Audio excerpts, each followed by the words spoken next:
আসসালামু আলাইকুম। Football short রিপোর্টে আপনাদের সবাইকে স্বাগতম। নেশনস লিগের তৃতীয় স্থান নির্ধারণ করার জন্য যেই ম্যাচটা অনুষ্ঠিত হয়েছে আজকে ফ্রান্স ভার্সেস জার্মানির, এই ম্যাচে ফ্রান্স জার্মানিকে 2-0 বলে হারিয়ে দিয়ে জয় নিশ্চিত করে তৃতীয় স্থান ধরে রাখলো।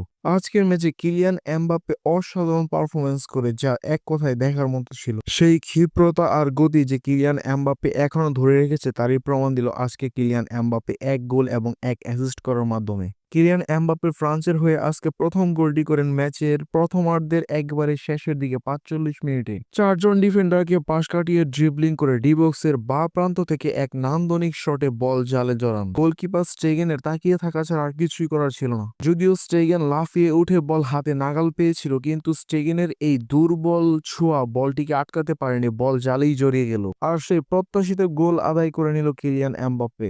আজকের ম্যাচে জার্মান এবং বার্সেলোনার গোলকিপার স্টেগেন কিলিয়ান এমবাপ্পের এই শটটা প্রতিহত করতে না পারলেও সে পুরো ম্যাচে অনেকগুলো ভয়ঙ্কর সেভ দিয়েছে, যেগুলো অবশ্যই প্রশংসার দাবিদার। দ্বিতীয় গোলটি আসে ম্যাচের দ্বিতীয়ার্ধে। ডিফেন্স লাইন থেকে বাড়ানো বল কিলিয়ান এমবাপ্পে দৌড়ে গিয়ে রিসিভ করেন। তারপর সেই বল 1 ভার্সেস 1 সিচুয়েশনে কিলিয়ান এমবাপ্পে স্কোর করার ট্রাই না করে সোজাসুজি বল পাস করে দেন অলিসের কাছে, আর অলিসে অতি সহজেই বলটিকে জালে জড়িয়ে দেয়, আর সেই সাথে ব্যবধান বেড়ে দাঁড়ায় 2-0। আর আজ রাত 1টায় Nations League final Spain versus Portugal. কে উইন হতে পারে প্লিজ কমেন্ট করে জানাবেন। সো ভিডিও ভালো লাগলে শেয়ার করুন, পেজটিকে ফলো করুন এবং ইউটিউব চ্যানেলটিকে সাবস্ক্রাইব করুন। এতক্ষণ সাথে থাকার জন্য ধন্যবাদ সবাইকে, ভালো থাকবেন।